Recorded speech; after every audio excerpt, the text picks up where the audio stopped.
He says, if we got Zach Wilson at 9, would you keep him or try to do a straight up trade for Stafford? Now, me personally, I don't have anything against Matthew Stafford or Deshaun Watson, or hell, if you even want to go out for a stretch, and Aaron Rodgers.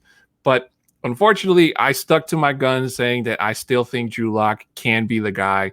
So I have to deal with that. Now, aside from that, if Peyton goes out and actually does get a Matthew Stafford, then, and I said this from the beginning, I back up whoever our starter is, whether I love him or hate him or, just go out there, because that's what, as you do as a fan, you're supposed to do.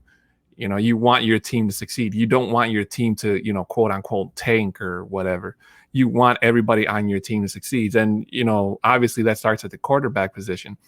So if they do go out there and, bet the farm on Stafford, so to speak, that pretty much puts a cork in Drew Lock's future in Denver, unless he decides to ever, maybe want to be a backup or something. What, Stafford a backup? No, Drew Lock. Oh, Drew Lock. No. Yeah. Well, I've been on the record, and you can go and check, whether it be Twitter or any of my chats and stuff that I've had. If we bring in Stafford, I want us to keep Drew Lock, because I see those two, in my opinion, that is the ideal situation for the Broncos, because I don't see a massive difference in terms of general playing style, other than the fact that I think Stafford is an upgrade over Drew Lock. And what you want as a team is you want your backup to basically be similar or very similar to your starter. It puts you in a way better position as a team, because, for example, this is why I was a bit surprised when the Ravens cut RG3 just recently, because RG3, I mean, he's no Lamar Jackson, but let's just be real. But he at least has modestly similar skill sets, so you can still run a similar offense if you have RG3, and if running is something you want, then you can at least go in that direction, right? Whereas with Drew Lock and Stafford, you're dealing with very, very similar skill sets with modest mobility, but being able to throw the ball down the field a little bit. So you're dealing with very, very, very similar type quarterbacks, which is also why I was a huge proponent in bringing in Stafford, is because I haven't given up on Drew Lock. I just believe that he needs more time. When he came into the NFL, he was always touted as a project quarterback that needed help and needed work and needed development. I did not see the needed development, and I did not see the needed jumps, particularly when it comes to ball placement at the NFL level this past season. So I think sitting behind and viewing a quarterback like a Matt Stafford from the sidelines and being able to kind of get that full field, maybe 1 or 2 years or 3 years or whatever, I believe Stafford has 2 more years left on his deal. Mm-hmm. That to me would be a perfect situation for the Broncos. Is you basically run the 2 quarterbacks in parallel. If Stafford does end up with an injury or issue, you can throw Drew in and say you've sat behind a quarterback who is a proven starter in this league, and then you can jump back in there. And if you play out of your mind, then you're starting again. Good for you, and that's great. I would want nothing more than to see Drew Lock at the end of that 2-year period end up in a position where he has maybe stepped in at the back end of a season or shown through preseason games and stuff like that he has made those needed progressions, and being able to not throw a ball to the inside shoulder when his wide receiver is on the outer part of the sideline. Because Agreed. He has done that so many times, it is driving me bananas. No, I totally agree, Rich. And, there has been some... Sorry. This is a dark beer, for those who are wondering what's in the boot. And there is a double side to that, bringing in Stafford and having Lock play behind him, because a lot of people still keep making that comparison, or not so much comparison, but the point that John Elway passed up on Josh Allen when they could have, instead they drafted Bradley Chubb. Now, if you're going to keep making that statement, then you really can't be on board with bringing Stafford, because Josh Allen didn't have to sit behind anybody. He had to play and put up the numbers that he did and make the mistakes that he did. I agree. Until his coaching staff nailed it in his head to say, hey, you need to clean this up and this needs to change, and point and taken.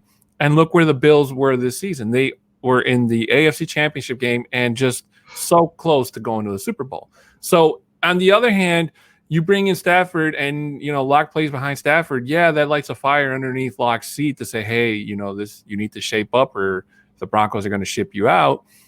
But on the other hand, it's like you're taking playing time away from him, and Locke's not injured. So you would only see Locke in games where either the Broncos were ahead and, they just need the backup to close the game, or like you said, if Stafford gets hurt. And I just think that either way, I don't think both are beneficial to Locke's future as a quarterback, at least in Denver. So if the Broncos do swing for the fences and they do get Stafford, I would like to see Locke stay as the backup. But I maybe wouldn't be as shocked if Locke maybe made a bit of a stink about it, or if the Broncos use him as trade bait, send Drew Lock to Detroit. And, since Detroit is already on a bit of a rebuild anyway, new head coaching and GM and whatnot. So they're looking for a fresh face in Detroit, and who knows, maybe Drew Lock could be it. This is kind of my whole point on Drew. You and I were talking about this very briefly before we went live. Drew knew he was going to be the guy this year. Elway went out in the draft and drafted the first 2 rounds, wide receiver, and then proceeded to also draft in the draft an offensive center. So you have basically offense almost across, in most key positions in this draft. We drafted a bunch of offensive players in the premium picks. It was like 80% offense, I think. So, or 90% offense. So when you're looking at what we did and how we did it, it was basically we believe in you, Drew.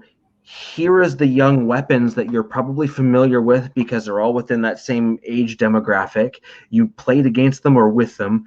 And then in addition, in the draft, we went out and got Albert O, who is a familiar face to Drew Lock. So again, we just went offense galore, which is basically, Drew, we believe in you. Here's your weapons. And what did he do in the offseason? In my opinion, the one thing that he failed to do in the offseason was pick 1 or 2 things that he failed or really struggled with in the previous season at the end of the year.